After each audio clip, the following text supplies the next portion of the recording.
Shalom, selamat malam. Kembali lagi bersama-sama dengan kami, konsep Cohen Serve People bersama dengan Pendeta Milton Pardosi. Kami menyapa sahabat-sahabat konsep dan mengucapkan selamat malam, selamat bergabung untuk kita semua. Pada malam ini kita akan kembali bersama-sama untuk mengikuti satu diskusi Alkitab yang menarik. Seperti yang kita ketahui, sepanjang bulan Oktober ini, tim konsep membahas pelajaran-pelajaran rumah tangga. Dan pada malam ini, kita membahas judulnya adalah Anakku Sayang, Anakku Malang, Anakku yang Kekasih. Sebelum kita akan memulai diskusi ini, kita akan menyerahkannya di dalam doa. Doa kita akan dipimpin oleh hamba Tuhan, Pendeta Muda Edwin Pasaribu. Baik, kita sama-sama berdoa. Bapa yang di sorga, terima kasih pada malam hari ini kami boleh bersyukur Tuhan karena kebaikan dan kasih-Mu yang boleh mempertemukan kami pada malam hari ini. Tim konsep bersama dengan sahabat-sahabat rohani kami yang menonton di Facebook dan juga YouTube. Dan pada malam hari ini Tuhan, bila mana kami mau mendengarkan firman Tuhan, pelajaran akan Alkitab yang akan dibawakan oleh hamba-Mu, Pendeta Muda Abigail Siombing, biarlah Tuhan urapi kami dengan kuasa Roh Kudus, agar kami boleh mengerti, memahami akan firman-Mu yang sebentar kami akan pelajari.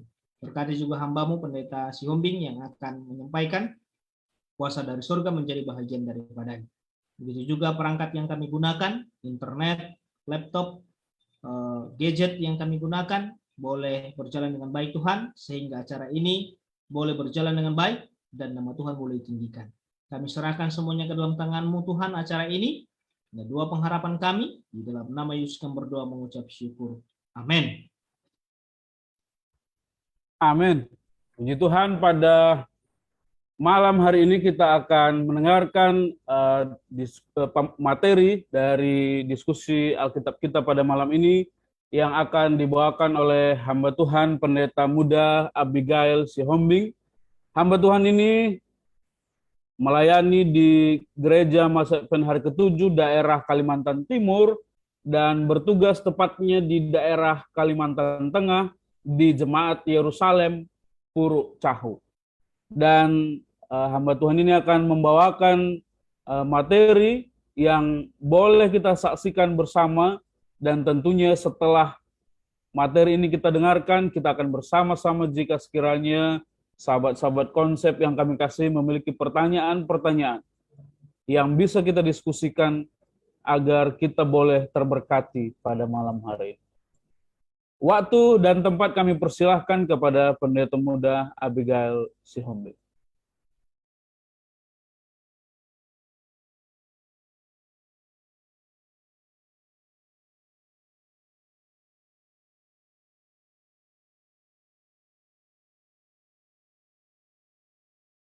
Baik, selamat malam bagi kita semua, sesuai dikasih oleh Tuhan Yesus Kristus.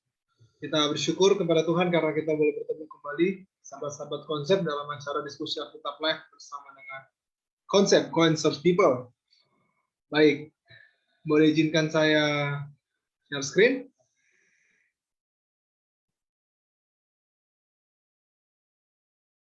Baik, seperti yang tadi disampaikan, judul dari pelajaran kita adalah Anakku Sayang, Anakku Malang, Anakku Kekasih, seperti poster yang telah kita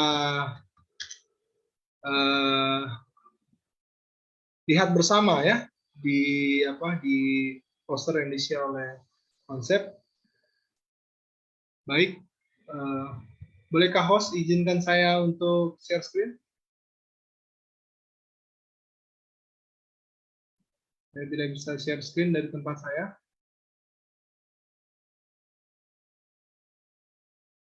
Baik, terima kasih.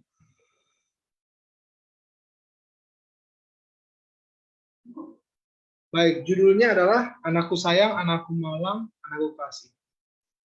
Baik, kenapa ada tiga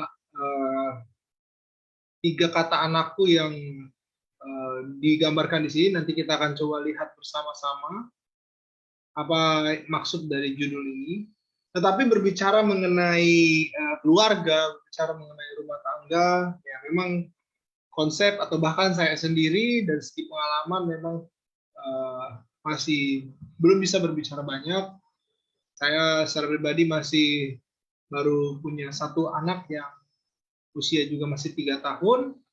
Tetapi karena ini diskusi Alkitab, maka kita akan bahas secara Alkitab dan juga mungkin didukung oleh para ahli dari penelitian, bahkan dari komentar-komentar Ellen G. White dan yang lain-lain. Baik, pada saat ini, saudara, berbicara mengenai keluarga, keluarga menurut Jurnal Kependudukan Indonesia itu dipahami sebagai sebuah kelompok primer yang terdiri dari 2 atau lebih orang yang punya jaringan. Jadi kalau kita bicara keluarga, ya saya simpulkan saja, bahwa keluarga itu adalah ya orang yang atau sekelompok orang yang terdiri dari 2 orang minimal dan disatukan karena adanya interaksi interpersonal, hubungan darah, hubungan perkawinan, dan adopsi. Jadi termasuk anak diantaranya. Ya, memang tidak semua keluarga ada anak di tengah-tengah mereka, tetapi anak yang dimaksud di sini adalah ya hasil dari sebuah hubungan perkawinan dan bahkan adopsi, termasuk dari adanya anak di tengah-tengah keluarga. Nah, yang akan kita bahas pada saat ini adalah anak, ya. Adanya di dalam sebuah keluarga, anak itu adalah salah satu bagian dari keluarga itu sendiri. Dalam Mazmur 127 ayat 3, kita mengatakan sesungguhnya anak-anak laki adalah milik pusaka dari Tuhan dan buah kandungan adalah suatu upah. Jadi anak-anak adalah karunia dari Tuhan. Kita nggak bisa pungkiri, nggak bisa sebuah keluarga punya anak atau sepasang suami istri punya anak tanpa adanya campur tangan Tuhan. Jadi kita harus ketahui sekarang bahwa jelas anak ada di tengah-tengah keluarga atau di tengah-tengah rumah tangga itu karena karunia dari Tuhan. Ini adalah suatu berkat. Di saat yang sama ada berkat, ada juga tanggung jawab untuk memelihara, melindungi, mendidik, dan ini semua berdasarkan nilai-nilai kehidupan yang digambarkan oleh Alkitab. Nah, ternyata dalam keluarga atau dalam mendidik anak, dalam memelihara anak, ada juga tantangan-tantangan tersendiri, dan inilah yang akan kita bahas pada malam hari ini. Oleh karena itu, itulah judulnya Anakku Sayang, Anakku Malang, dan Anakku yang Kekasih. Jadi kita bisa lihat ada sebuah perbedaan di tengah-tengah ya, yang menggambarkan bahwa dalam rumah tangga, anak itu ada di tengah-tengah beberapa keluarga atau bahkan nanti kita lihat statistiknya yang mengalami kenakalan. Inilah gambaran dari kehidupan manusia sekarang, bahkan di kalangan umat-umat Tuhan. Nah, makanya dalam pembahasan malam hari ini kita akan bahas mengenai kenakalan. Apa bentuk kenakalan anak-anak zaman sekarang? Apa yang menyebabkan anak-anak melakukan kenakalan? Bagaimana melakukan pencegahan terhadap kenakalan? Dan yang terakhir, bagaimana mengatasi kalau mengetahui anak sudah melakukan kenakalan atau bahkan sudah terjun, ya, sudah ada di dalam kenakalan itu. Baik, mari kita bahas pertama. Apa bentuk kenakalan anak zaman sekarang ini? Baik, menurut sebuah jurnal oleh Suci Prasasti, ya istilah kenakalan remaja dalam bahasa Inggris dikenal dengan nama juvenile delinquency. Ya ini secara etimologis dapat dijabarkan bahwa ya saya singkatkan, ini adalah kejahatan anak. Jadi sebuah pelanggaran ya bisa digambarkan bahwa pelanggaran atau tindak kriminal dilakukan dewasa, tetapi kalau kita bicara kenakalan remaja, maka pelakunya bukanlah orang dewasa, melainkan kalangan anak atau bahkan remaja. Pada prinsipnya, juvenile delinquency ini adalah kejahatan pelanggaran bila dilakukan oleh orang dewasa, tetapi berubah menjadi kenakalan remaja bila pelakunya adalah anak atau kaum remaja. Jadi ternyata dalam sebuah pengelompokan kenakalan atau kejahatan, pengelompokan kejahatan itu ada pengelompokan terhadap kenakalan remaja atau pengelompokan terhadap kenakalan yang dilakukan oleh kaum anak, ya.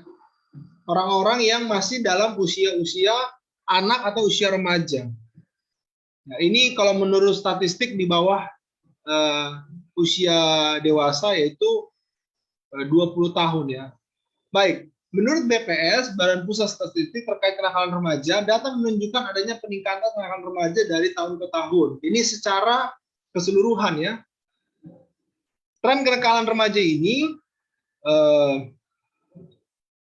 di bawah 18 tahun ya, menjadi pelaku kenakalan dan tindak kriminal tahun 2016-2017 meningkat menjadi 3.280 hingga 4.123 remaja. Pada tahun 2018 naik jadi 6.325 sampai di tahun 2020 ada 7.762 kasus. Nah, yang saya soroti selain angka-angka ini adalah bahwa kasus tersebut terdiri dari berbagai kasus yaitu pencurian, pembunuhan, pergaulan bebas, narkoba, dan banyak yang dilakukan oleh para pelajar.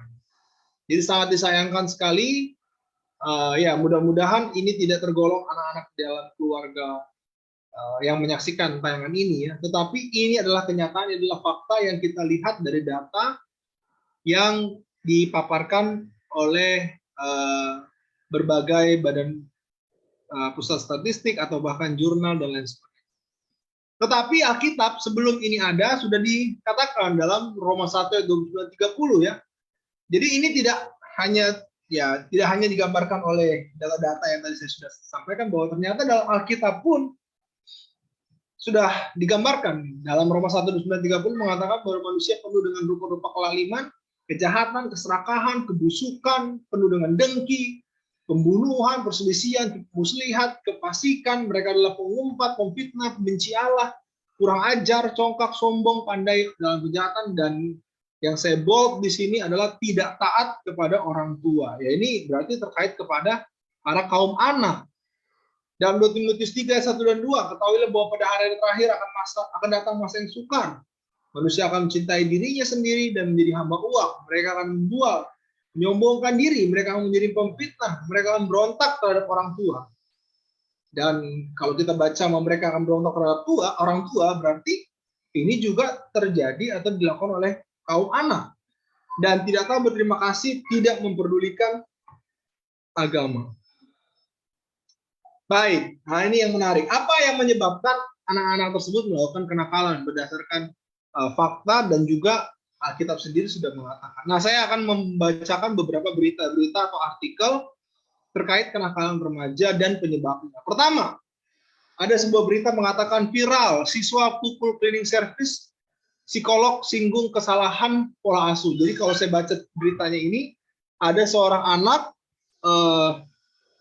membentak seorang cleaning service, lalu cleaning service ini melakukan tindakan kepada si anak, dan ternyata anak ini memanggil bapaknya, dan bapaknya memukuli cleaning service bersama dengan anaknya, mohon maaf. Jadi dari berita ini salah satu penyebabnya adalah pola asuh ya. Seorang bapak yang membela mati-matian anak-anaknya, padahal anaknya juga melakukan kesalahan. Nah, ada sebuah artikel juga katakan kenakalan remaja adalah cermin orang tua yang nakal. Ya, kembali ini adalah kelompok primer yang utama atau yang pertama ya, yaitu keluarga, ayah, ibu. Baik, ada sebuah berita juga katakan ketidakharmonisan rumah tangga pemicu kenakalan remaja. Jadi ya kembali ke kelompok primer yang pertama tadi, keluarga, rumah tangga, orang tua, salah pola asuh. Nah, ini terkait penyebab-penyebabnya. Ada juga dikatakan viral, remaja nekat hentikan truk. Ini penyebabnya kata psikolog. Apa penyebabnya? Saya baca beritanya dikatakan Hening, ya seorang psikolog ini ya, usaha belasan tahun tergolong sebagai remaja awal yang secara psikologis memiliki ikatan pertemanan yang lebih kuat dibanding ikatan dengan keluarga. Ikatan komunitas remaja itu kuat, benar-benar seperti magnet dan lain sebagainya. Jadi tadi kita lihat penyebabnya adalah kelompok primer yang pertama yaitu keluarga, dan masuk ke lingkaran yang mungkin jauh lebih luas yaitu pertemanan. Remaja itu ikatan pertemanan itu sangat kuat sekali, dan apa yang dilakukan temannya akan dia lakukan karena solidaritas dan lain sebagainya. Nah, ini juga penyebabnya sering menonton film sadis, tumbuhkan sifat psikopatik pada anak. Nah, tadi keluarga, pertemanan, dan ini melalui media ya, tontonan. Ya. Lalu ada juga katakan sering bertengkar saat main game online, 2 remaja bunuh temannya. Ya. Jadi ini lewat media. Nah, mungkin inilah yang terjadi sekarang ya.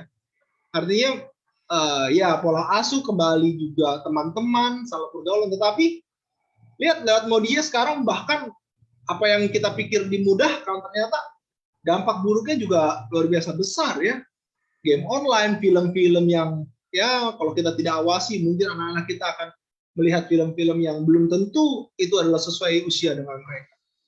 Lalu yang berikut, miris kelompok remaja di Jakarta Barat, aksi tawuran biar viral. Aduh, ini juga luar biasa.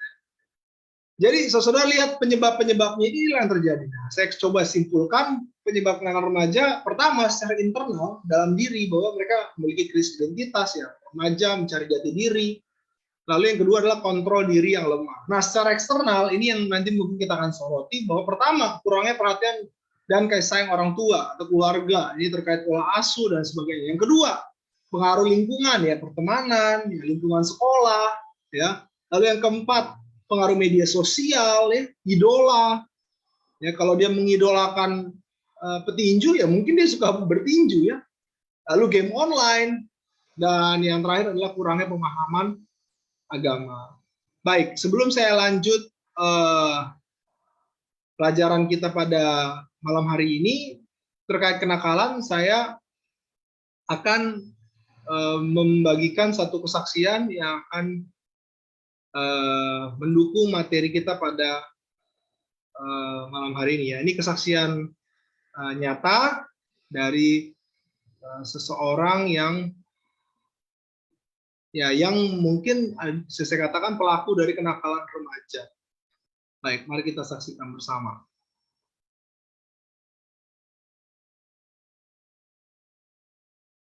Selamat malam saudara-saudaraku yang dikasihi Tuhan. Izinkan pada malam hari ini saya membawakan sebuah kesaksian bagaimana Tuhan Yesus campur tangan dalam kehidupan saya.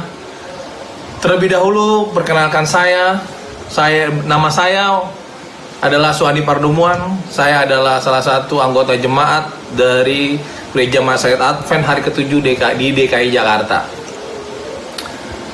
Saya adalah seorang anak laki-laki pertama dari keluarga saya. Kami 4 saudara, laki-laki semua. Orang tua saya memiliki perbedaan keyakinan. Dalam arti di sini ibu saya seorang Advent, sementara bapak saya bukan Advent. Dari kecil saya dididik dengan keras oleh bapak saya. Kadang bapak saya kalau mendidik saya tuh kalau salah suka main pukul, kadang pakai tangan, kadang sampai pakai kayu. Kemudian kalau tidak mau terima masukan, tidak mau mendengar apa sih maunya anak. Jadi bapak saya harus selalu bilang A ya A, harus diikutin oleh anak-anaknya. Hingga pada akhirnya saya pribadi pada saat itu yang masih remaja dan adik-adik saya yang lain masih kecil-kecil, karena di rumah tidak mendapatkan kasih sayang, akhirnya saya mencari kesenangan di luar rumah. Kadang saya ikut-ikutan sama teman-teman saya. Jadinya saya bagaimana yang dilakukan teman saya suka ikut-ikutin. Ya sampai dari mulai berkelahi, terus kemudian merokok, sampai akhirnya kenakalan yang pernah saya lakukan sampai pada tahap sampai menggunakan narkoba. Sampai bahkan mungkin saya katakan di sini membantu kawan saya untuk menjualnya. Memang saya tahu itu tidak baik. Pada saat itu saya tahu itu tidak baik. Tapi pada saat itu itulah yang membuat saya senang. Oleh karena Saya tidak dapat perhatian di rumah, tidak mendapatkan kasih sayang. Saya tidak mau ditanya apa maunya. Apa yang dikatakan oleh orang tua saya pada saat itu ya A, ya harus A. Akhirnya saya mencoba mencari kesenangan di luar. Ketika saya pada saat itu berkelahi, kemudian menggunakan narkoba, sampai semuanya saya lakukan, akhirnya saya mendapat kesenangan, dapat pengakuan dari orang-orang di luar sana. Itu membuat kepuasan sendiri buat saya.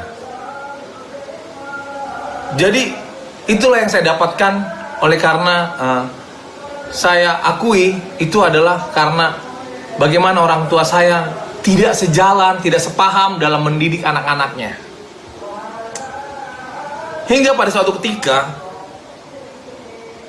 ada kawan saya, teman saya main, kemudian pada saat itu ditangkap polisi. Ada kekhawatiran saya pada saat itu, wah, jangan-jangan dia bawa-bawa nama saya.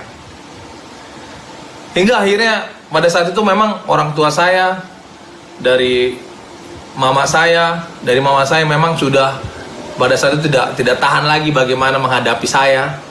Hingga beberapa kali saya diminta untuk merantau, pergi dari rumah. Pada saat itu saya merasa itu adalah sebuah pengusiran, dibuang saya. Hingga pada saat saya diminta untuk pergi, saya tidak mau, saya menolak. Tapi oleh karena pada saat itu kejadian kawan saya ketangkap, dan memang pada saat itu saya akui saya memegang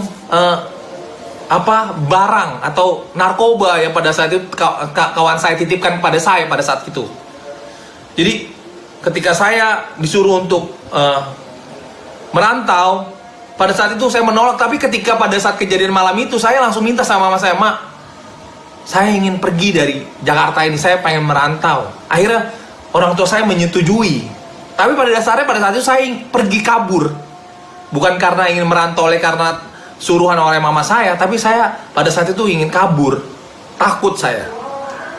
Pada saat itu orang tua saya tidak tahu kenapa saya mau pergi merantau, yang tadinya tidak mau, akhirnya tiba-tiba berubah jadi mau untuk pergi merantau.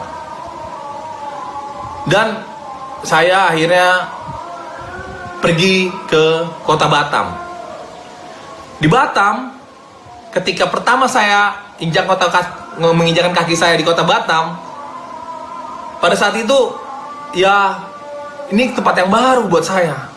Saat itu saya merasa, waduh, bagaimana kalau ketika saya kepengen untuk nyari barang itu, atau pada saat itu saya pengen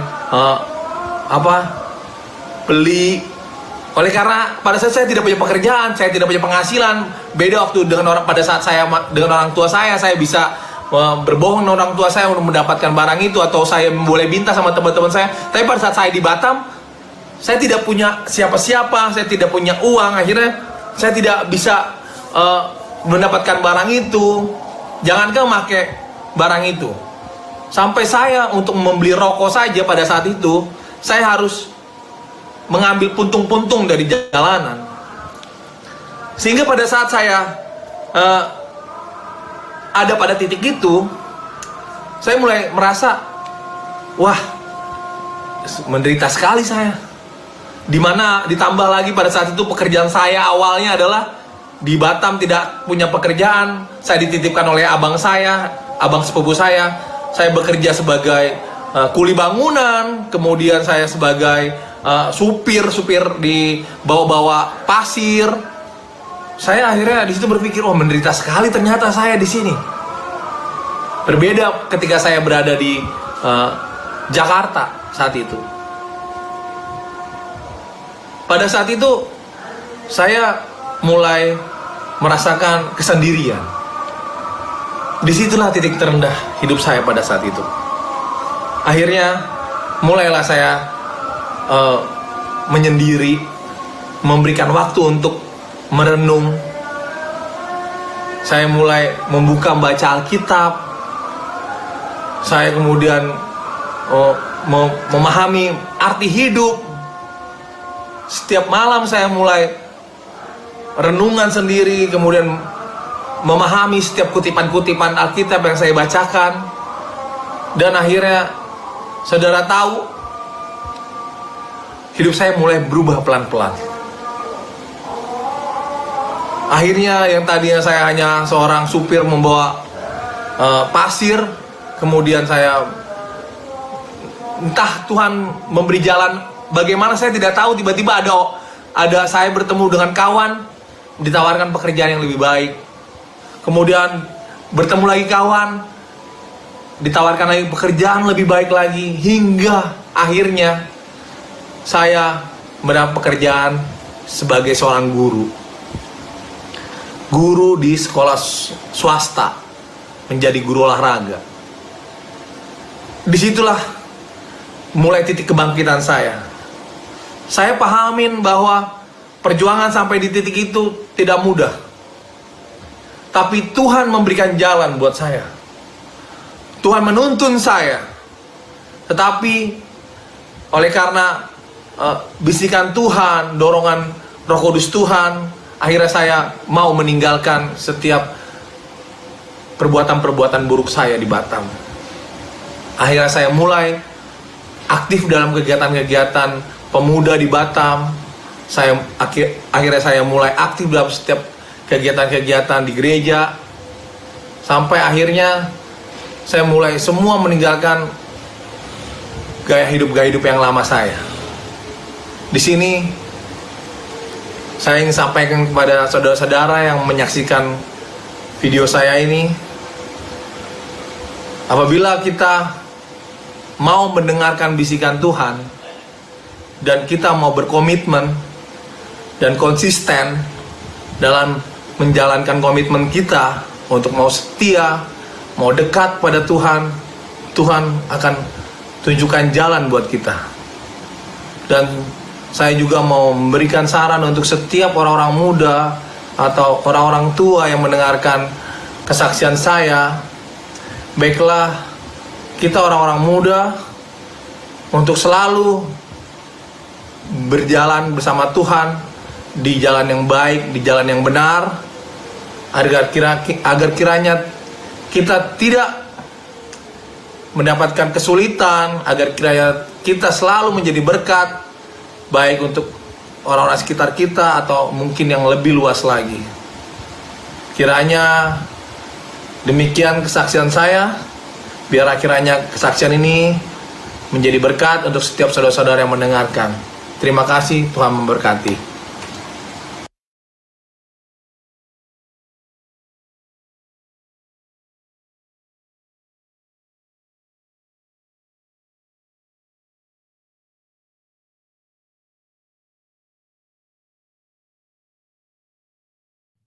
Baik, terima kasih untuk kesaksian yang telah disampaikan.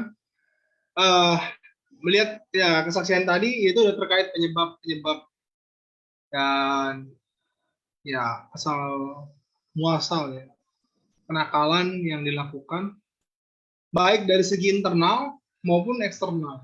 Eksternal itu yang tadi saya sampaikan bahwa nggak bisa dipungkiri bahwa lingkungan primer yang paling utama yang dekat dengan kita ya, itu sangat berpengaruh ya, atau yang dekat dengan anak-anak walaupun tidak sepenuhnya. Nanti kita akan bahas. Nah, dalam Alkitab, saudara, dalam 1 Samuel 2 ayat 11 sampai 26 ada sebuah cerita dari anak-anak Imam Eli. Dikatakan dalam 1 Samuel pasal 2 ini bahwa anak-anak Imam Eli ini adalah orang-orang yang dursila dan mereka tidak mengindahkan Tuhan. Ya, ketika menjalankan tugas mereka tidak mempersembahkan korban sembilan kepada Tuhan mereka dengan benar sesuai dengan perintah Tuhan. Mereka hanya fokus untuk memenuhi nafsu kedagingan mereka dibandingkan melakukan tugas mereka mengantarai umat Israel dengan Tuhan. Bahkan dalam pasal tersebut dikatakan bahwa anak-anak Imam Eli tidur dengan perempuan-perempuan yang melayani di depan pintu kemah pertemuan. Sebagai seorang imam yang juga sudah melayani sebagai seorang imam, seharusnya mereka menguduskan diri dari perilaku-perilaku yang demikian. Nah, terkait penyebab, ya seperti kita bahas di sebelumnya, bahwa penyebab ini apa ya? Coba kita baca di ayat 1 Samuel 2 ayat 29 mengatakan bahwa ada seorang abdi Allah mengatakan kepada Imam Eli bahwa mengapa engkau memandang dengan loba kepada korban sembelihanku dan korban sajianku yang telah kuperintahkan, dan mengapa engkau menghormati anak-anakmu lebih daripadaku sambil menggemukkan dirimu dengan bagian yang terbaik dari setiap korban sajian umatku Israel. Jadi saudara-saudara bisa lihat ada dua aspek yang saya soroti dari 1 Samuel 2 ayat 29 ini terkait penyebab kenakalan kenakalan dari anak-anak Imam Eli. Dan ini didukung oleh beberapa komentar, yaitu terkait kedisiplinan dan keteladanan. Bahwa dalam 1 Samuel 2 ayat 29 tadi, Imam Eli tidak menggunakan otoritasnya sebagai ayah untuk mendisiplin anak-anak dengan tegas. Ia menegur mereka dengan keras kata Alkitab, tetapi tidak cukup tega untuk menghukum mereka dengan tegas, sehingga dalam ayat 29 dikatakan bahwa Imam Eli lebih takut atau menghormati anak-anak ketimbang menghormati Tuhan. Bahkan di komentar yang lain dikatakan bahwa sebagai keturunan imam seharusnya mereka tahu Taurat Tuhan dan melakukan secara hati-hati. Tapi ternyata mereka tidak menaati firman Tuhan, sehingga pada akhirnya mereka malah binasa. Eli sebagai imam justru tidak meneladankan keimaman yang benar kepada anak-anaknya. Ya, ini seorang bernama Sibuan menyimpulkan Hofni dan Pinehas menjadi loba karena mereka juga punya seorang ayah yang rakus. Jadi terkait disiplin dan keteladanan, kembali lagi memang faktor-faktor penyebab tadi ada yang dari internal atau eksternal, itu terkait keluarga, masyarakat, pertemanan, bahkan kalau jangkauan yang lebih luas lagi bisa kepada media sosial, idola, atau bahkan kurangnya pemahaman agama dan lain sebagainya. Nah, sekarang yang akan kita bahas bagaimana melakukan pencegahan terhadap kenakalan remaja tersebut. Baik, yang pertama keteladanan. Ya, kembali lagi memang fungsi dari orang tua adalah yang paling utama. Ya, guru yang utama adalah orang tua. Ya, walaupun ada faktor-faktor yang lain, tetapi kalau kita bicara pencegahan, maka kalau saudara-saudara yang menyaksikan tayangan ini mempunyai anak, maka tidak bisa dipungkiri bahwa faktor yang utama atau guru yang utama untuk mempengaruhi bagaimana anak-anak itu bertumbuh adalah orang tua. Keteladanan sebagai satu patokan, anak-anak mewarisi kecenderungan dari orang tua mereka dan meniru teladan hidup mereka. Ini dalam para nabi dan bapa, ya. Lalu yang dikatakan oleh Purba dalam sebuah jurnal, dikatakan untuk mendukung keteladanan ini bahwa dalam sebuah pendidikan yang benar, keteladanan orang tua adalah yang utama. Pendidikan anak yang pertama berasal dari orang tua. Anak akan mendengar, melihat, meniru apa yang dilihat pada orang tua mereka. Apa yang mereka lihat dan rasakan diserap dan kemudian menjadi sebuah tindakan. Keteladanan orang tua jauh lebih berpengaruh daripada nasihat-nasihat yang disampaikan. Baik, dalam 2 Timotius 1 ayat 5, ini nasihat dari Rasul Paulus kepada Timotius, sebab aku teringat akan imanmu yang tulus ikhlas, yaitu iman yang pertama-tama hidup dalam nenekmu Luis dan di dalam ibumu Yunike, dan aku yakin hidup juga dalam dirimu. Lihat, keturunan itu atau keteladanan itu dari bahkan dari nenek, ibu, dan sampai ke anak. Ya. Lalu yang kedua terkait pencegahan adalah ya penerapan disiplin. 1 Samuel 2:29, Imam Eli sebagai seorang pemimpin di tengah-tengah keluarga tidak menunjukkan sikap disiplin atau sikap tegas dan konsisten dalam mendisiplin anaknya sejak dini. Sebagai orang ayah, ia membiarkan pelanggaran anaknya sejak kecil sambil berharap bahwa suatu waktu mereka akan dengan sendirinya menyadari kesalahan mereka. Ya, ini kayak pembiaran, ya. Ya, kalau ada kesalahan ya nanti sadar sendiri, ya. Sifat-sifat seperti itu, tidak ada aturan yang jelas, penerapan disiplin yang baik. So, Nyonya Wek katakan dalam membina anak bertanggung jawab, dalam pelaksanaan disiplin harus dimulai pada waktu seorang anak mulai memiliki keinginannya sendiri. Hal inilah yang dikendalikan karena terkadang tanpa disadari, para orang tua selalu memberikan apa yang diinginkan oleh anak mereka.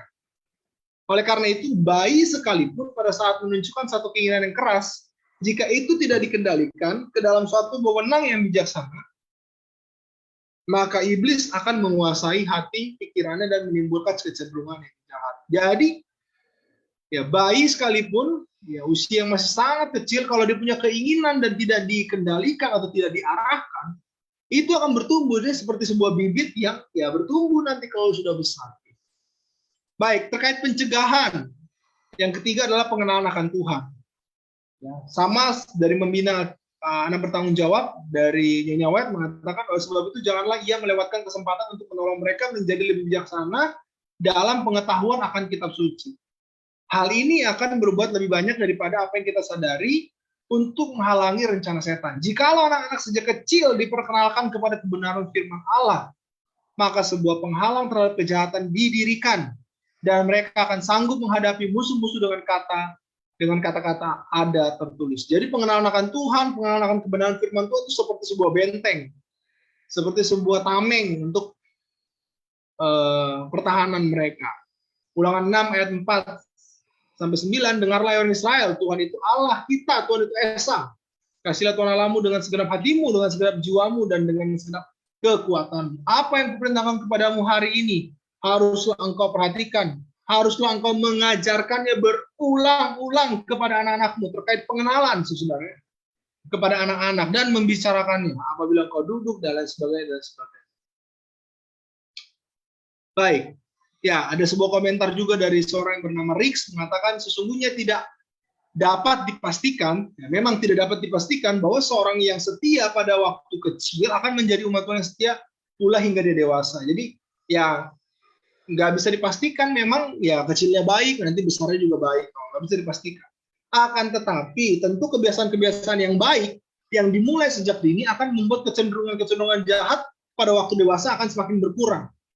Dalam hal ini sebagai orang tua menerapkan pentingnya pencegahan dengan menanamkan nilai kesetiaan yang benar sejak kecil agar ketika dewasa anak itu akan mengingat perkara tersebut. Proses pengenalan dengan Allah harus selalu terjadi setiap hari melalui membaca kitab, meditasi, doa pribadi, peribadatan, pelayanan dalam gereja. Ya ini pengenalan akan Tuhan sejak kecil. Ya, lagu-lagu tentang Tuhan, ya, bacaan tentang Tuhan, cerita Alkitab dan sebagainya. Ya itu memang ya mungkin kadang-kadang kita mikir anak masih 1 tahun memang dia ngerti. Kita cerita Yunus kah, cerita tentang Tuhan Yesus, memang mereka bisa respon. Kadang-kadang ya seperti saya bilang ini seperti menanam bibit yang mungkin nggak tumbuh pada hari itu, gitu. Tapi itu akan berdampak ketika dia dewasa. Baik, jadi saya bisa sedikit simpulkan terkait pencegahan adalah menjaga lingkaran kehidupan mereka, anak-anak. Jadi kalau kita lihat tadi penyebabnya, ya ada dari keluarga, dunia pendidikan, teman-teman, masyarakat, ya, bahkan media sosial. Jadi kita harus menjaga itu terkait pencegahan. Terkait pencegahan bukan hanya kita menjaga kita dari segi keluarga. Kadang-kadang kita mungkin keluarga sudah baik, sudah mengajarkan yang benar, tapi kita nggak tahu temannya siapa, kita nggak tahu dia pergi kemana, kita nggak tahu dia nonton apa, kita nggak tahu dia baca apa, dengar musik apa, dan lain sebagainya. Jadi terkait pencegahan itu yang perlu dilakukan. Baik, yang terakhir, bagaimana mengatasi kalau kita sudah mengetahui anak sudah melakukan kenakalan. Terkait kesaksian yang tadi sudah disampaikan oleh saudara Suandi Perdomuan, ya, saya sangat berterima kasih untuk kesediaan saudara untuk menyampaikan kesaksian di acara konser ini. Ya, bagaimana mengatasi kalau mengetahui anak sudah melakukan kenakalan? Ya, jadi langkah paling pertama adalah memahami perasaan mereka. Tanpa kita bisa pungkiri bahwa ya kita harus tahu, mungkin sebagai orang tua ada saatnya juga mengoreksi diri, mengevaluasi. Kita harus pahami perasaan mereka. Orang tua jangan cenderung langsung menghakimi, menghukum tanpa pertimbangan, tanpa berusaha memahami perasaan mereka. Efesus 6 ayat 4 mengatakan, dan kaum bapak janganlah bangkitkan amarah dalam hati anak-anakmu, tetapi didiklah mereka dalam ajaran dan nasihat Tuhan. Nasihat ini adalah suatu nasihat pada orang tua, khususnya pada ayah. Orang-orang tua harus memahami bahwa anak-anak mereka masih muda dan belum berpengalaman di dalam usia. Oleh karena itu dalam pengendalian dan disiplin mereka harus tegas namun tetap dengan lemah lembut dan kasar. Jadi memang pertama itu memahami perasaan mereka. Lalu yang kedua memberikan teguran. Jadi ya ini proses yang tidak sekali dua kali ya, tetapi memang adalah satu proses yang bisa kita katakan di setiap kesalahan yang dilakukan.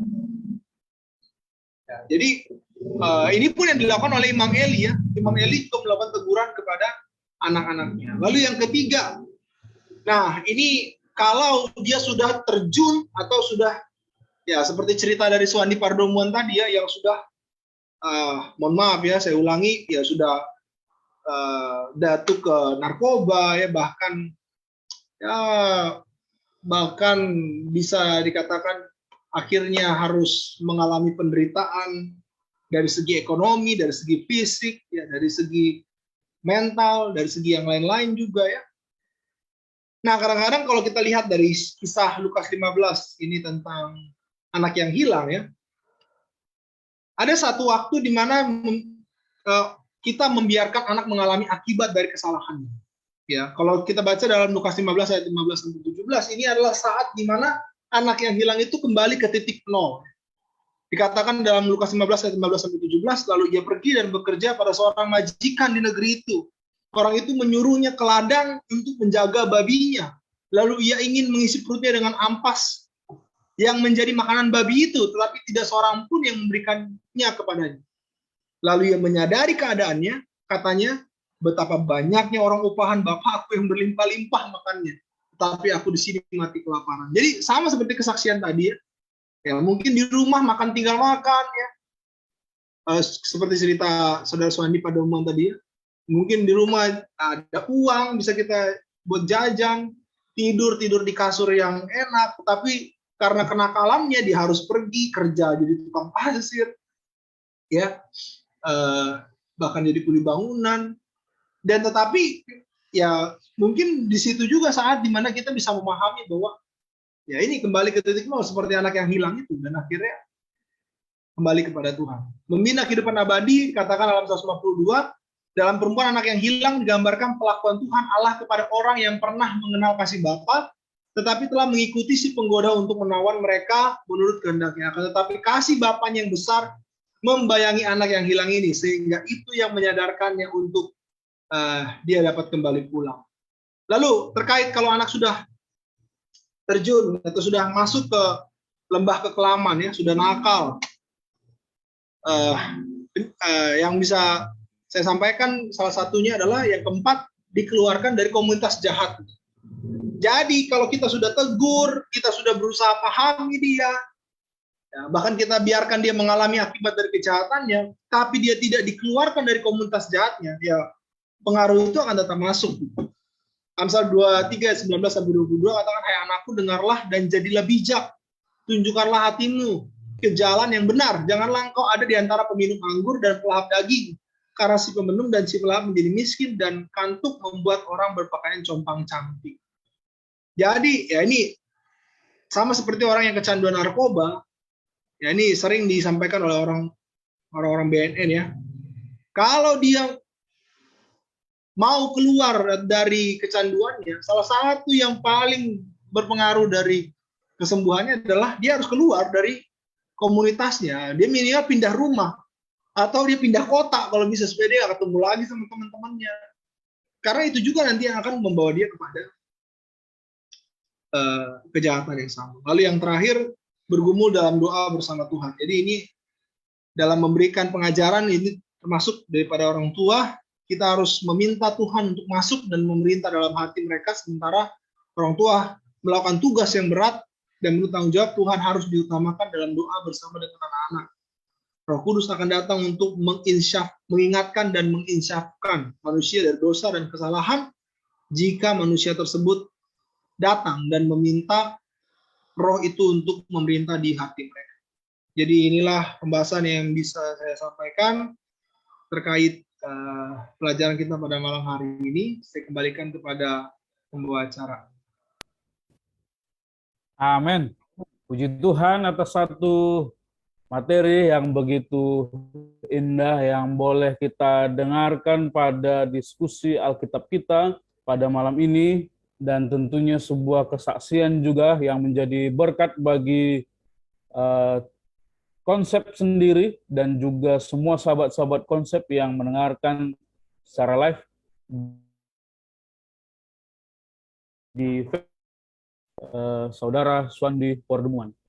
Sebelum kita membahas pertanyaan-pertanyaan yang ada dan masuk kepada kami, saya tidak lupa menyapa semua sahabat-sahabat konsep yang masih menyaksikan pada malam hari ini, secara khusus kepada hamba-hamba Tuhan, sahabat-sahabat konsep yang juga memberikan apresiasi melalui like dan tanda love yang ada di live streaming kami.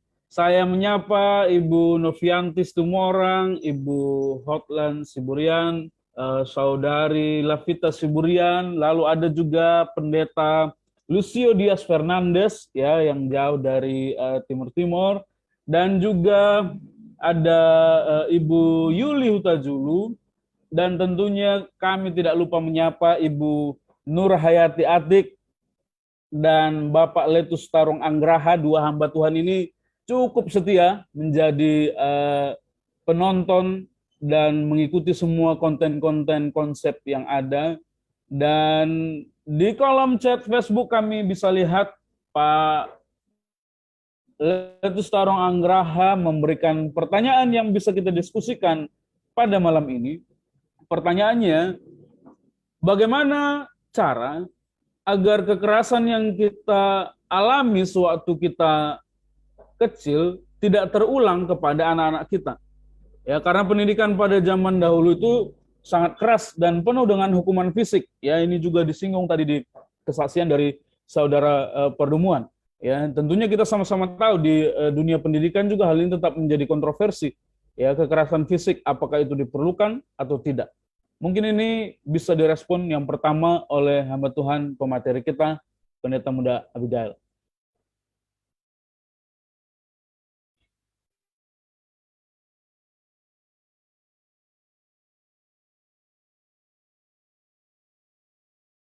Baik, terima kasih Bapak Letus. Jadi ini Bapak Letus ini terima kasih lah sudah sangat mengapresiasi tayangan ini. Ini anggota jemaat saya ya, saya harus umumkan di sini. Anggota jemaat yang setia, yang luar biasa, dan juga suka belajar, luar biasa. Suka belajar. Baik, jadi gimana kalau misalnya kita mengalami kekerasan ketika saya mungkin dididik oleh orang tua saya, lalu bagaimana supaya itu nggak terulang lagi? Tentu kalau itu kita rasa dampaknya nggak baik buat kita, ya ngapain kita terapkan itu kepada anak-anak kita ya? Seperti dikatakan dalam Efesus 6 ayat 4 tadi, dan kamu bapak-bapak janganlah bangkitkan amarah dalam hati anak-anakmu, tetapi didiklah mereka dalam ajaran dan nasihat Tuhan. Saya pernah baca kutipan dari Ellen G. White bahwa memang memukul itu atau bisa dikatakan hukuman fisik mungkin ya. Hukuman fisik itu adalah langkah paling terakhir kalau semua cara sudah dilakukan. Dan itu pun pengendalian diri harus tetap diutamakan. Jangan dengan emosi melainkan dengan kasih. Nah, bagaimana nih coba kita gambarkan itu. Ya. Melakukan hukuman fisik tetapi dengan kasih, bukan dengan kemarahan ya. Jadi, nah kadang-kadang yang perlu kita kita perhatikan di apa yang dialami mungkin orang-orang zaman dulu seperti kesaksian dari saudara Swandi tadi juga. Ya, bisa dikatakan mungkin yang dialami itu bukan pemukulan sekali dua kali ya, bisa jadi mungkin sesuatu yang sering dialami dan itu membangkitkan amarah dalam hati anak-anaknya gitu. Dan itu yang dikatakan dalam Efesus 6 ayat 4 tadi.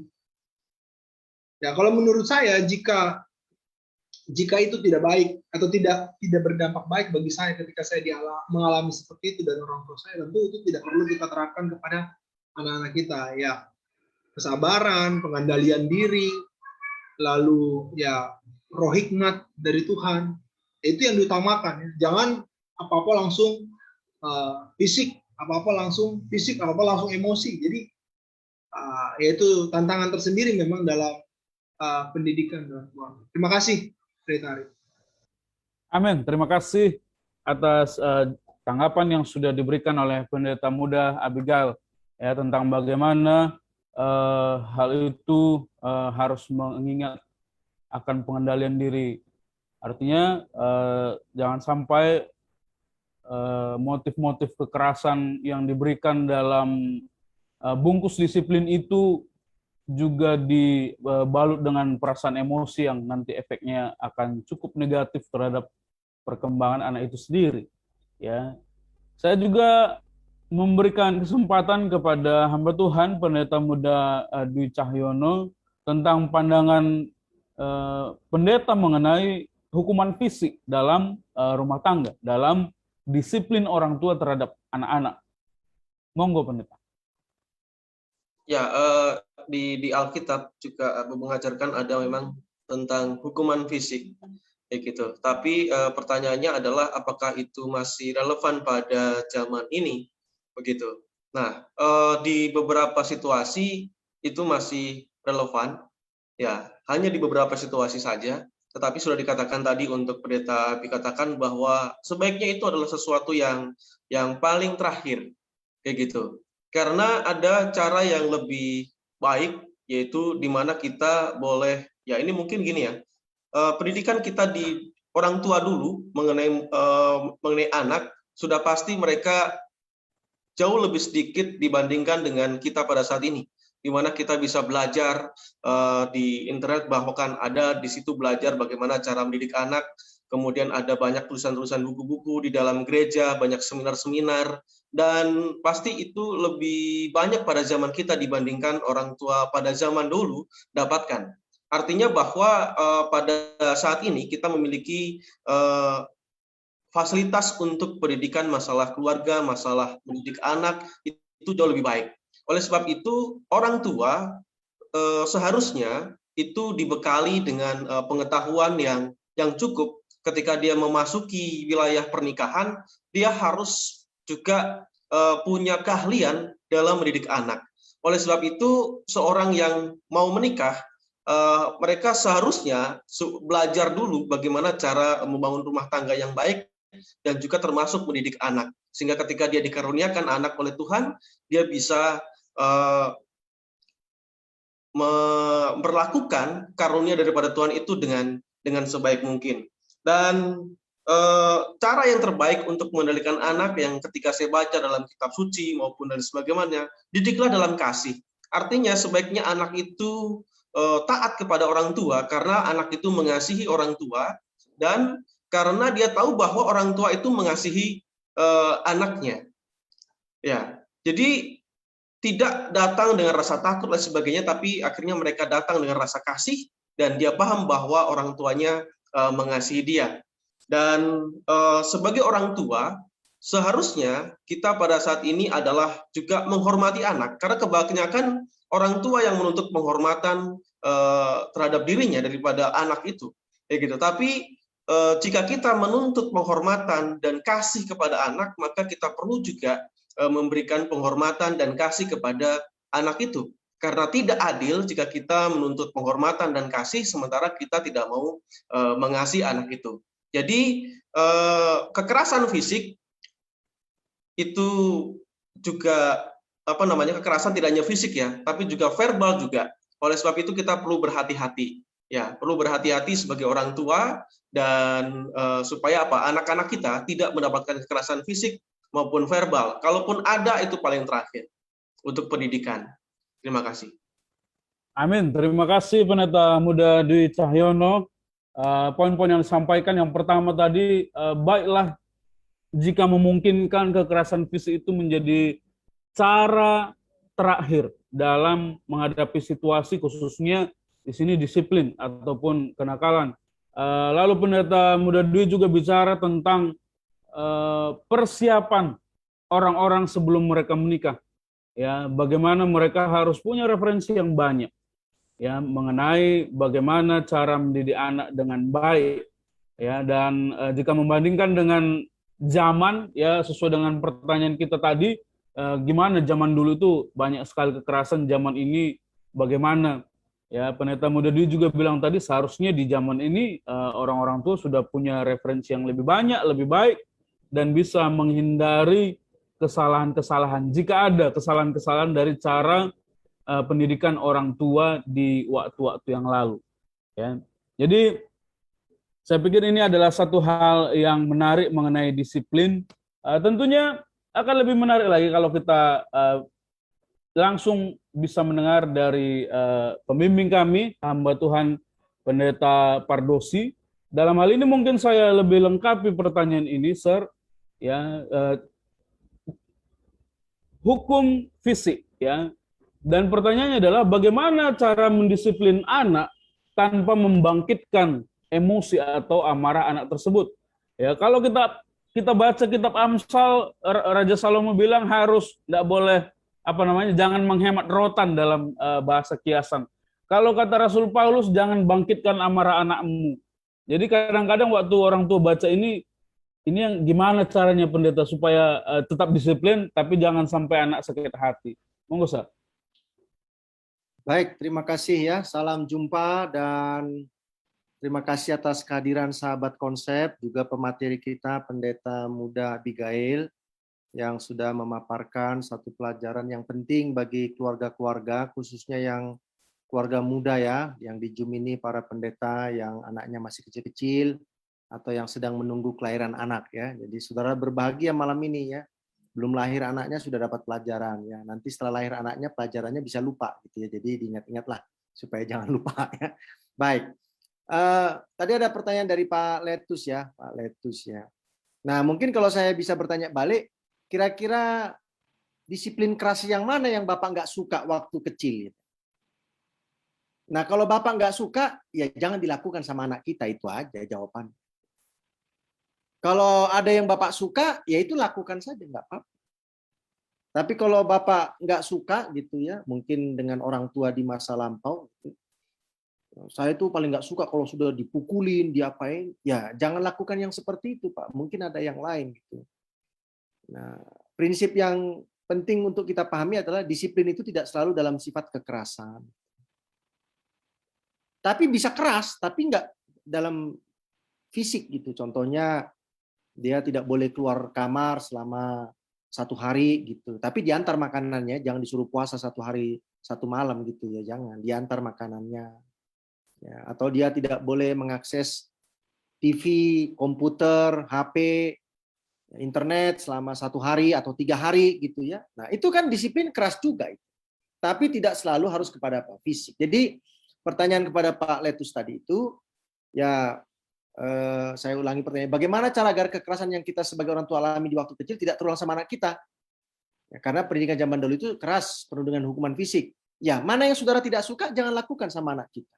Nah, kan ada prinsip Alkitab ya, apa yang ingin orang lain kau perbuat kepadamu, perbuatlah demikian juga kepada apa? Orang lain kan gitu ya. Jadi kalau saya ingin orang lain baik sama saya, ya saya juga harus baik kepada orang lain. Nah, kalau saya tidak ingin saya diperlakukan seperti itu, dengan kita mengingat masa lalu pendidikan yang keras dari orang tua kita mungkin ya, maka jangan juga kita lakukan itu kepada anak kita ya. Penggunaan rotan itu yang terakhir. Nah, yang lebih penting itu begini saudara-saudara ya, baik yang di Zoom ya ataupun di Facebook adalah bagaimana anak itu memahami tentang sebuah disiplin, sebuah peraturan. Ini yang lebih penting gitu. Nah, pemahaman itu harus tiba kepada baik buruknya, keuntungan-keuntungan yang didapatkan, kerugian-kerugian yang didapatkan. Nah, kalau ini bisa dikomunikasikan dengan baik sejak awal, maka disiplin itu tidak harus atau tidak selalu hanya pokoknya nurut. Udah, nggak usah tanya-tanya kenapa, mengapa, bagaimana, nggak usah. Nah, ini membuat anak menjadi bingung. Kenapa ya? Karena anak itu kan mempunyai kemampuan untuk ingin tahu. Sedangkan yang sudah dewasa aja pengen tahu, apalagi anak-anak. Nah, ketika anak-anak itu dilarang, maka dia ingin tahu kenapa.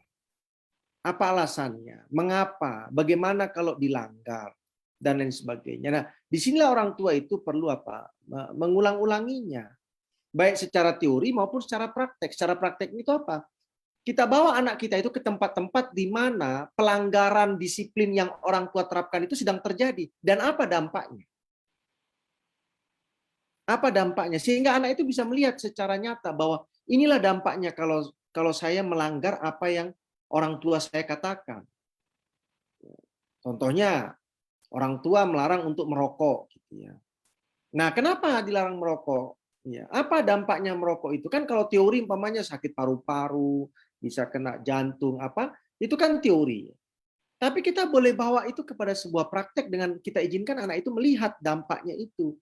Kepada orang-orang mungkin yang divonis dokter sakit paru-paru karena merokok ya dan lain sebagainya.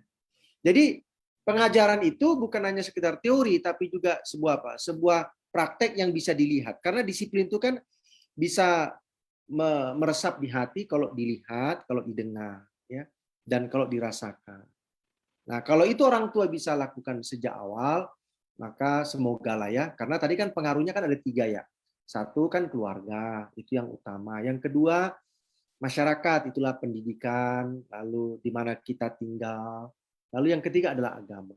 Boleh saja keluarga sudah maksimal, tapi ternyata pendidikan dan masyarakat memberikan role model yang tidak cocok gitu, sehingga ada masalah lagi. Nah, oleh sebab itu perlu apa? Perlu orang tua menjelaskan dengan baik alasan mengapa, kenapa kepada anak itu, konsekuensinya, ya dampak buruknya kepada dirinya masa depannya. Terima kasih. Amin. Terima kasih atas tanggapan yang sudah diberikan oleh hamba Tuhan Pendeta Milton Pardosi. Sebelum kita lanjutkan, saya mengucapkan juga selamat malam kepada saudara kami Peres Joe yang juga mengikuti live streaming dan mengapresiasi dengan memberikan like pada tayangan live streaming pada malam ini. Baiklah, pada saat ini dalam diskusi kita ini mungkin ada hal-hal menarik juga yang boleh dilihat ataupun pertanyaan-pertanyaan yang bisa diberikan. Saya berikan waktu kepada hamba Tuhan Pendeta Muda Adrian Donesi. Baik, terima kasih. Mungkin saya mau tambahkan menyangkut pertanyaan tadi ya. Jadi saya mau sampaikan aja pengalaman pribadi masalah tentang rotan dan yang lainnya ya. Saya ingat karena saya datang dari latar belakang, mama saya dari Sumatera, bapak saya dari Kupang. Tentu budaya itu mungkin kadang-kadang agak beda ya dalam mendidik anak-anak. Mungkin ada yang menggunakan rotan dan sebagainya. Dan tapi memang saya rasakan rotan itu, tapi saya rasakan itu pun juga sudah kelas 3, 4 SD ya. Jadi bukan masih kecil juga udah di rotan, enggak ya. Tapi memang itu ada kala karena kenakalan yang memang sangat sudah memang melewati batas. Apalagi saya ini anak pendeta. Kalau anak pendeta sudah bikin kenakalan, itu bikin malu. Nanti anggota bilang apa? Anggota pasti lihat bilang, loh kok anak pendeta begini, kan ya pasti malu ya. Ya seperti. Tapi yang saya mau bagikan dari pengalaman saya secara pribadi, khususnya dari orang tua saya adalah ketika saya sebelum di rotan, yang dibuat adalah kita sudah buat perjanjian. Jadi saya disuruh cari kayunya, ya saya cari kayunya. Oh saya ambillah kayu yang saya rasa kayaknya kecil ini, ini pasti tidak sakit. Padahal sebenarnya kan kayu itu kalau semakin kecil sebenarnya lebih sakit kan. Lalu bikin perjanjian. Kalau nakal seperti ini nanti di rotan berapa kali? Saya bilang oke. Saya bilang saya siap 3 kali contohnya.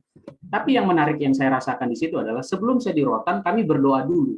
Jadi udah dikasih tahu dulu kesalahannya apa. Lalu bapak saya berdoa. Terus saya berdoa, bapak saya berdoa, dan itu saya ingat sampai sekarang. Habis berdoa, dikasih tahu kesalahan saya kenapa, maka saya harus di rotan. Akhirnya saya di rotan, contoh 3 kali. Ya sakit, saya menangis, tapi habis menangis bapak saya peluk saya, terus kami berdoa lagi. Jadi tidak ada dendam bagi saya dengan bapak saya, dan justru saya bangga ya, makanya ya saya bangga juga sampai saat ini juga saya mau jadi seorang pendeta. Salah satunya adalah karena bapak saya kasih contoh untuk saya. Jadi saya mau jadi pendeta. Itu pengalaman saya secara pribadi ya. Dan memang hal-hal seperti ini memang harus ada dulu kesepakatan antara ayah dan juga ibu dan juga anak ya. Jadi tidak asal-asalan juga main asal rotan dan sebagainya. Jadi jangan juga kalau bagaimana dengan kita sekarang? Apakah contoh kalau saya nanti punya anak, apakah nanti saya juga akan rotan anak saya? Tidak juga. Saya harus diskusikan dulu sama istri saya. Kita juga melihat bagaimana anak kita, karena anak kita ini kan pasti beda-beda lah. Beda-beda karakternya, caranya, dan lain-lainnya. Jadi apa yang harus kita buat adalah yang terbaik untuk anak-anak kita, dan jangan kita membela anak kita kalau melakukan kesalahan. Apalagi anak kita kalau lagi di sekolah, nakal, terus kita dipanggil oleh guru, jangan kita bela anak kita. Tapi biarlah kita ikut apa yang diarahkan oleh sekolah. Karena kadang-kala anak-anak itu, kalau kita nakal, terus orang tuanya bela di sekolah, nah anaknya tambah ngelunjak, tenang aja guys, aku nakal nanti bapakku pasti akan bela lagi. Jadi jangan seperti itu. Jadi harus searah juga dengan sekolah. Jadi anak-anak kita juga pun dimasukkan ke sekolah-sekolah yang memang sesuai dengan pengalaman-pengalaman pengajaran dalam rumah tangga kita juga. Terima kasih. Amin. Terima kasih untuk tambahan dan juga kesaksian yang bisa diberikan oleh hamba Tuhan Pendeta Muda Adrian Runesi yang secara khusus juga memberikan kesaksian tentang bagaimana pendidikan orang tua yang di mata jemaat memang cukup spesial ya, anak pendeta dan lain sebagainya. Ada penekanan penting yang saya dengar tadi, apakah kita berdoa bersama-sama dengan anak-anak kita pada saat mereka kita lihat melakukan kesalahan-kesalahan dan lain sebagainya. Di sini juga bersama-sama dengan kita ada Pendeta Muda Alexander. Mungkin pendeta belum menjadi seorang ayah, tetapi perspektif pendeta sebagai seorang hamba Tuhan, sebagai gembala jemaat, dan juga sebagai anak, bagaimana menurut pendeta menanggapi tentang kenakalan remaja, tentang disiplin orang tua, dalam hal ini tadi bicara tentang hukum fisik dan lain sebagainya. Kami persilakan Pendeta Alexander. Baik, kalau dari saya memang untuk menanggapi hal ini, sebelumnya selamat malam sahabat-sahabat konsep dan seluruh pendeta muda yang boleh hadir dan share. Terima kasih Pendeta Abigail yang sudah boleh menyampaikan materi ini. Saya sangat perlu banyak mengetahui lagi ya, karena materi ini memang praktek yang penting ya, mengajar anak, sedangkan saya yang harus belajar sekarang, belum punya anak, mungkin gitu. Dalam memahami kenakalan anak ini, saya sampai sekarang ini adalah salah satu anak yang dulu nakal, sekarang nggak nakal gitu ya. Jadi memang metode daripada orang tua itu beda-beda. Tapi saya bersyukur, walaupun saya tidak mengecap pendidikan ini, tapi saya dapat pendidikan ini justru dari anggota jemaat di mana saya melayani.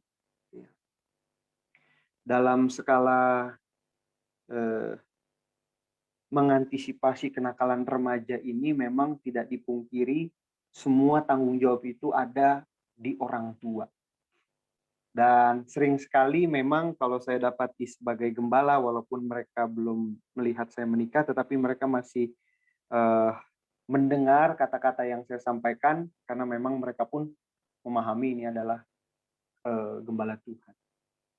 Yang saya senang adalah ketika penggembalaan saya lakukan di jemaat di mana saya boleh melayani, ketika saya melawat,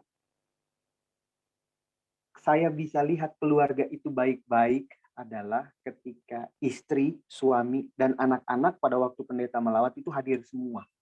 Nah, bagi saya ini, keluarga ini sudah baik dalam menjalankan peranannya masing-masing, baik anak ke orang tua ataupun orang tua kepada anak. Dari satu sisi saya belajar berarti keluarga ini keluarga yang disiplin dan menghargai setiap tamu yang datang.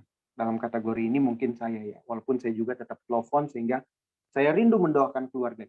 Dan tak dipungkiri juga ketika hal ini tidak terjadi, ya saya bukan bilang jadi salah satu faktor penentu gitu.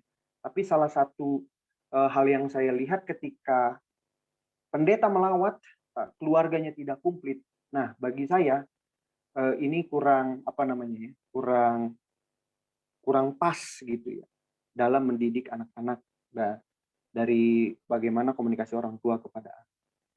Dari poin ini saya bisa melihat bahwasanya kita bisa mendidik anak-anak dalam kebenaran Tuhan ini terlihat di gereja, terlihat juga di rumah tangga kita.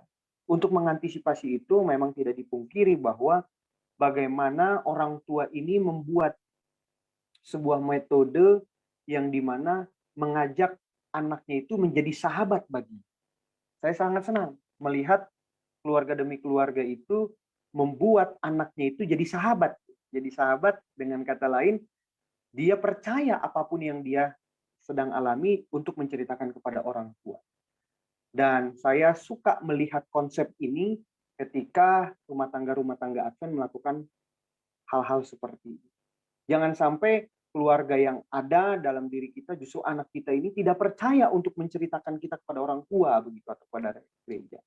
Nah, itu memahami konsep itu saya dapati akan mengurangi kenakalan remaja. Dan dengan demikian dalam memahami mengurangi kenakalan remaja itu dengan sebuah kata bersahabat yang perlu dilakukan di rumah tangga Advent. Dan itulah yang akan menjadi sebuah faktor supaya kita boleh mengurangi kenakalan remaja-remaja kita yang baru bertumbuh sekarang. Mungkin itu, Pendeta Depani. Amin. Terima kasih. Ada tambahan yang saya ambil dari Pendeta Alex, di mana orang tua harus ingat bahwa dia harus dekat dengan anak-anaknya, baik secara emosional, dalam konteks orang tua itu bisa dianggap sebagai sahabat dan lain sebagainya. Mungkin di bagian akhir diskusi kita masih ada pertanyaan yang di sini langsung mau disampaikan oleh Pendeta Adrian. Kami persilahkan. Baik, terima kasih. Saya mau bertanya, ini menyangkut ada ayat Alkitab dalam Amsal 10 ayat 1. Dia bilang, Amsal Salomo, anak yang bijak mendatangkan sukacita kepada ayahnya, tetapi anak yang bebal adalah kedukaan bagi ibunya. Ini apa ini maksudnya? Maksudnya, apakah kira-kira ayat ini maksudnya, kalau anak itu baik, oh pasti bapaknya yang dipuji-puji, oh ini memang ini pasti anaknya bapak inilah, ini makanya hebat ini ya. Tapi kalau udah nakal, oh ini mamanya ini yang nggak benar ini didik. Jadi kayaknya kasihan mamanya ya, kayaknya lebih untung bapaknya dong ya. Bapak kalau anaknya baik, bapaknya yang dipuji. Tapi kalau anaknya yang nakal, jadi mamanya yang disalahkan. Apakah kira-kira maksudnya seperti itu dalam Amsal 10 ayat 1 ini? Terima kasih. Terima kasih, Pendeta Adrian. Berdasarkan Amsal 10 ayat 1, ya. Saya berikan pertama dulu kepada Pendeta Abigail. Mungkin ada hal-hal yang didapatkan dari penggalian-penggalian materi mengenai tuduhan-tuduhan kepada orang tua yang bersalah kalau anaknya sudah ya nakal dan lain sebagainya. Silakan. Baik, terima kasih Pendeta Adrian.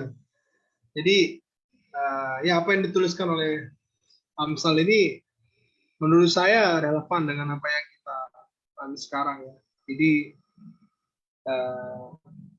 kalau dia ya kita bawa contoh lah, kalau dia berhasil contohnya ya yang dibawa nama orang tua dan laki-laki ya bapaknya ya minimal yang dikatakan nanti saudara, kalau saya contohnya ya anak Pak Sihombing, karena Sihombing kan melekat dalam nama saya contohnya.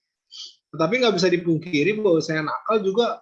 Kalau contohnya seorang anak nakal itu ya sebenarnya kedua orang tua yang dibawa-bawa namanya. Tetapi nggak bisa dipungkiri bahwa seorang ibu itu sangat berperan terhadap tumbuh kembang si anak ya, tumbuh kembang anak. Dari segi waktu seharusnya seorang ibu itu lebih banyak waktunya kepada anaknya ya, seharusnya, sehingga kalau ada sesuatu kesalahan nggak bisa dipungkiri, maka yang dipertanyakan adalah ibunya. Selama Anda atau selama ibu menemani anak atau selama ibu mendidik anak, karena kan itu adalah guru pertama ya.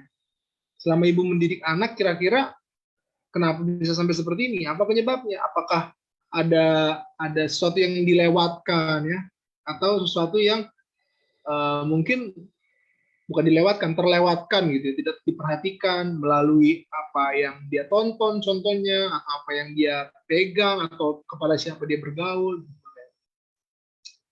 Selain secara waktu, secara emosional juga ibu itu punya emosional yang seharusnya lebih dekat dengan anaknya. Selain karena seorang ibu yang melahirkan anak tersebut, jadi secara emosional memang ya seharusnya seorang ibu tuh jauh lebih dekat kepada anaknya. Walaupun ya bisa kita pungkiri memang orang tua dua-duanya harus lebih dekat. Tetapi kenapa pertanyaan Adrian ini, kalau misalnya anaknya nakal lalu yang dipertanyakan ibunya, ya berdasarkan fakta-fakta itu sih seharusnya sebenarnya kedua orang tua harus bertanggung jawab. Tetapi seorang ibu memiliki emosional waktu yang jauh lebih dekat atau lebih lama dari pertumbuhan atau perkembangan anak itu sendiri dari kecil sampai dewasa.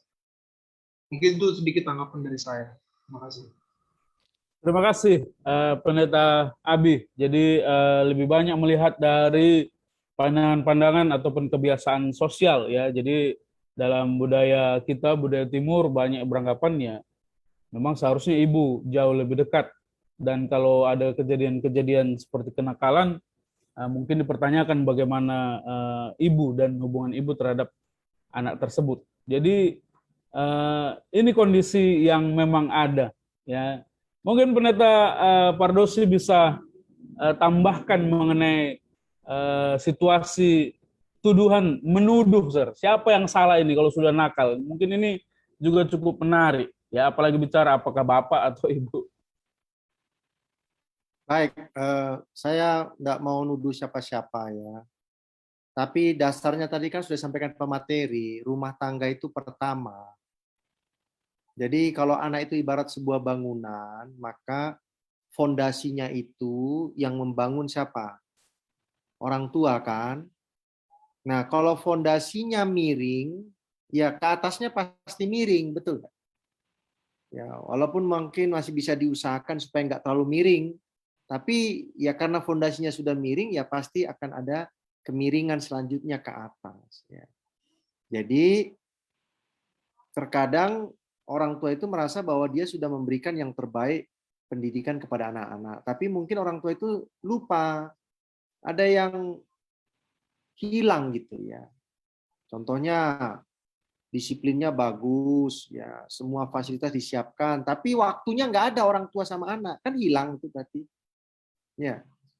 Nah, jadi apakah bisa kita simpulkan bahwa kalau ada masalah dalam diri seorang anak, maka ada peranan orang tua di dalam? Ya jawabannya ya harus ada. Karena apa? Karena fondasinya kan orang tua yang bangun. Ya. Kalaupun anak itu memang harus bersekolah, harus berinteraksi dengan masyarakat, tetapi kan orang tua itu berkewajiban untuk apa? Menjaga supaya batu-batu yang akan berada di atas batu-batu yang lain, kalau anak itu adalah satu bangunan gitu ya, memastikan bahwa batu-batu yang dipasang itu adalah batu-batu yang benar. Kalau nggak benar, apa tuh tanggung jawab orang tua? Yang mencabut batu itu kan begitu ya. Betul nggak? Seorang tukang kalau dia memasang batu yang tidak bagus, dia akan cabut supaya tidak mengganggu letak batu-batu yang selanjutnya di atas. Nah, disinilah memang peranan orang tua itu tidak bisa dipungkiri, harus dan sangat besar. Nah, kenapa ibu kelihatannya kalau dalam Alkitab menjadi yang dipersalahkan ketika anak itu menjadi nakal atau lain sebagainya? Ya karena di zaman dulu kan budaya itu kan bapak-bapak itu kan peternak ya. Sehingga mereka kan meninggalkan rumah untuk waktu yang lama. Sehingga hanya ibu-ibu yang di dalam rumah bersama anak-anak dalam waktu yang cukup lama. Sementara bapak-bapak itu kalau saudara lihat contohnya seperti saudara-saudara Yusuf, itu kan mereka menggembalakan ternak tidak di sekitar rumah, tapi jauh-jauh perginya. Nah, demikian juga dengan kepala-kepala rumah tangga. Kebetulan saja Yakub itu anaknya banyak, sehingga anak-anaknya yang pergi menggembalakan ternak. Seandainya dia tidak punya anak banyak, ya orang tuanya kan gitu. Nah, disitulah peranan ibu itu menjadi sangat besar untuk menjaga, mendidik anak-anak. Terima kasih. Men, terima kasih. Saya pikir cukup jelas ya. Artinya Amsal 10 ayat 1 ini tidak lebih memberatkan ibu atau enak ya bapak-bapak gitu, enggak dituduh salah dan lain sebagainya. Ini Pendeta Milton sudah jelaskan, ini karena situasi dan kondisi sehingga kita bisa mengerti kenapa Raja Salomo tuliskan itu. Mungkin di bagian akhir diskusi Alkitab kita pada malam ini, sebelum kita mendengarkan closing statement dari pemateri kita, Pendeta Muda Abigail, dan nanti ditutup oleh Pendeta Milton Pardosi, ada satu bagian yang mungkin menurut saya perlu ditambahkan di closing statement ini nanti, khususnya nasihat Sir kepada semua sahabat-sahabat konsep yang mendengar, dan juga kami pun tim konsep perlu mendengar ini. Apa kira-kira Sir nasihat atau penghiburan yang bisa didapatkan orang tua yang mengalami kenakalan anak bahkan sampai mempengaruhi kesehatan fisiknya. Ya, banyak orang tua yang sedih, Sir. Ya, karena kondisi anak-anak mereka yang nakal, yang tidak sesuai dengan pengharapan, atau secara iman berada dalam krisis atau bahkan keluar dari gereja, banyak sekali pergumulan orang tua. Ya, di akhir diskusi kita ini mungkin nasihat-nasihat apa yang bisa diberikan, sekalian memberikan closing statement untuk akhir diskusi ini. Saya berikan yang pertama dulu kepada Pendeta Abigail Siombing, nanti ditutup oleh hamba Tuhan, pembimbing kami, Pendeta Milton Pardosi. Baik, terima kasih. Wah, ini pertanyaan yang sangat luar biasa ya. Walaupun ya sepertinya ya dari segi orang tua lah yang sebenarnya cocok memberikan nasihat seperti ini. Artinya orang tua yang saya maksud adalah orang yang lebih dituakan. Tetapi saya ingin memberikan mungkin sedikit penguatan kepada ya para orang tua, atau mungkin para orang tua yang bergumul terhadap hal ini. Pertama, ini saya alami sendiri dalam keluarga saya. Jadi saya bisa katakan sebenarnya tidak sepenuhnya apa yang dilakukan oleh orang tua kami itu tidak baik. Ada juga yang baik, termasuk mama saya, karena ibu saya adalah ya bisa dikatakan memang dia adalah anggota Advent dari kecil, dan ya benih-benih atau hal-hal yang dididik yang sampaikan itu hal yang baik. Tapi nggak bisa dipungkiri bahwa ada dari antara kami yang memilih jalan yang lain. Nah, apa yang mau saya sampaikan adalah bahwa dari pengalaman ini seperti anak yang hilang. Ada saat di mana orang tua nggak bisa paksa keinginan atau nggak bisa paksa pilihan dari anak itu. Kadang-kadang anak itu punya pilihan tersendiri terkait pengaruh-pengaruh yang tadi kita sampaikan. Mungkin orang tua sudah kasih yang terbaik, tapi ya seperti ada perumpamaan dalam Matius 13 ya, Sir Pardosi pernah sampaikan kepada kami bahwa ya ketika ada perumpamaan yang ketika gandum itu ditanam, tapi malam-malam ada seorang musuh yang menaburkan benih lalang. Ya. Jadi ketika orang tua sudah tanamkan baik, tapi nggak bisa dipungkiri mungkin teman-temannya atau media sosial atau sekolah, ya teman-teman di sekolah ya, dan lain sebagainya yang menanamkan benih-benih lalang itu. Gitu. Jadi kadang-kadang ya orang tua tidak bisa paksa kamu harus sesuai dengan keinginan saya. Tetapi ingat, ini yang mau saya sampaikan, mungkin yang sebagai kalau dikatakan sebagai penguatan ini dari perumpamaan anak yang hilang itu, bahwa apa yang membuat anak itu kembali adalah kasih bapaknya. Apa yang membuat anak itu kembali adalah ketika dia mengingat, ketika dia menyadari, aduh ternyata saya ini salah jalan. Yang membuat saya kembali itu bukan bapak saya yang tarik-tarik saya gitu, enggak. Yang membuat saya kembali adalah ketika saya mengingat kasih bapak saya yang luar biasa kepada saya dulu waktu saya di rumahnya. Jadi kalau misalnya sekarang ini kita melihat anak-anak kita, atau kita sebagai orang tua ada anak-anak yang nakal atau anak-anak yang sekarang sedang ada dalam lembah kekelaman ya, atau dalam kondisi yang ya tidak kita harapkan gitu, ya kita berdoa sama Tuhan, kita minta kuasa Roh Kudus Tuhan agar ya dia kembali dengan mengingat bahwa ya kasih orang tuanya itu besar pada mereka. Roh Kudus mengingatkan mereka bahwa ya jangan sampai mereka harus kembali ke titik nol itu gitu ya. Harus mengalami penderitaan yang sangat parah seperti anak yang hilang ini, harus sampai makan makanan babi ya dan lain sebagainya. Jadi ya, sebagai orang tua memang pergumulan ini adalah pergumulan yang berat, ya, tidak semudah apa yang saya sampaikan, tetapi dengan kekuatan dan kuasa Tuhan mudah-mudahan bagi anak-anak yang mengalami perilaku kenakalan, mereka akan kembali dengan mengingat akan kasih orang tua mereka seperti anak yang hilang. Terima kasih.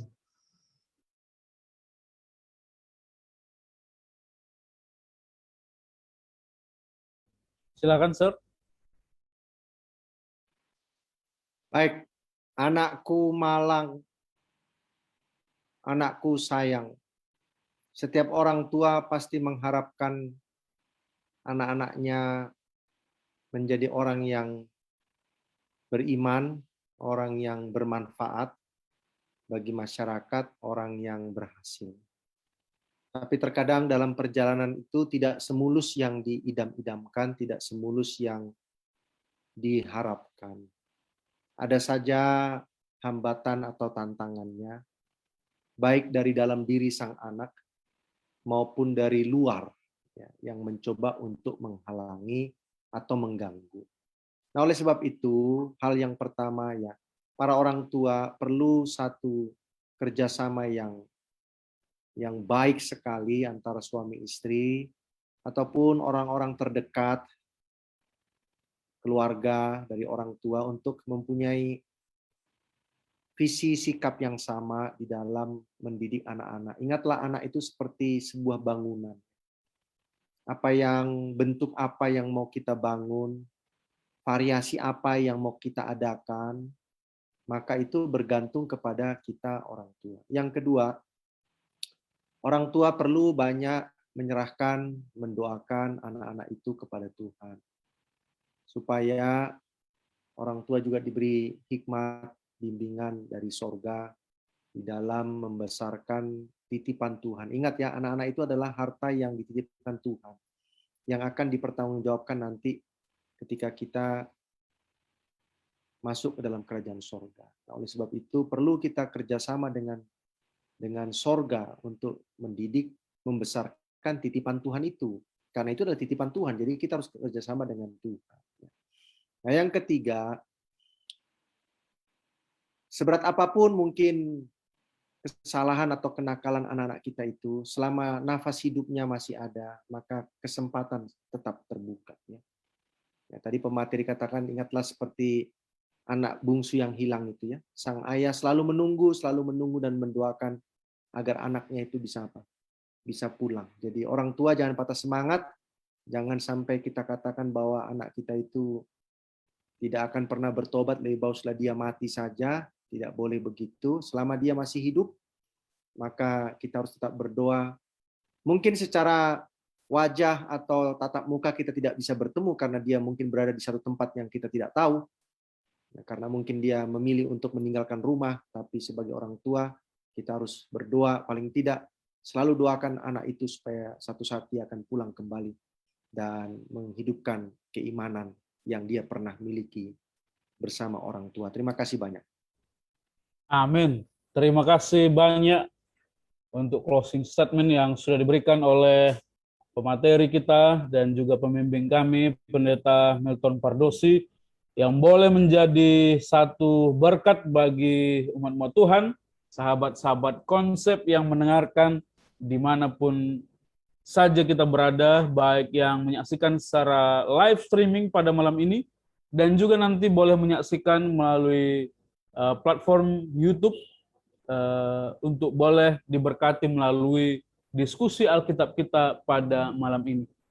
Sebelum kita menutup acara ini, kami berterima kasih kepada semua sahabat-sahabat konsep yang sudah menyaksikan. Di sini ada saudara kita Lesi Sihaan, Prabu Jula, Rengga Putra, dan hamba Tuhan Pendeta Kamarudin Sinaga yang masih setia menyaksikan tayangan ini. Pada akhirnya kita serahkan seluruh diskusi ini agar Tuhan akan memberkati kita, kuasa Roh Kudus akan memberikan kepada kita satu kuasa untuk boleh mempraktekkan ya kalau kita sebagai orang-orang tua agar kita dan rumah tangga kita boleh semakin diberkati oleh Tuhan. Kita akan menutup acara kita dengan doa yang dipimpin oleh hamba Tuhan Pendeta Muda Alexander Heteria. Kita berdoa. Bapa kami di sorga, terima kasih atas berkat-Mu Tuhan. Malam hari ini kami bersyukur belajar satu konsep mengenai bagaimana peranan orang tua untuk mendidik anak.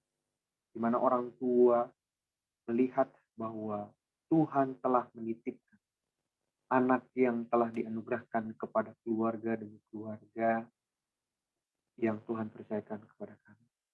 Kami percaya bahwa Tuhan yang akan boleh mengirimkan roh Tuhan kepada kami, supaya kami boleh mendidik anak-anak kami kepada kebenaran Tuhan, dan kami sebagai anak juga boleh menurut, karena Engkau mengajarkan kepada kami bahwa orang tua adalah wakil Tuhan di dunia ini. Biarlah kami boleh menjalankan perannya kami masing-masing, sehingga kami percaya di mana ada keluarga yang harmonis, maka gereja pun harmonis.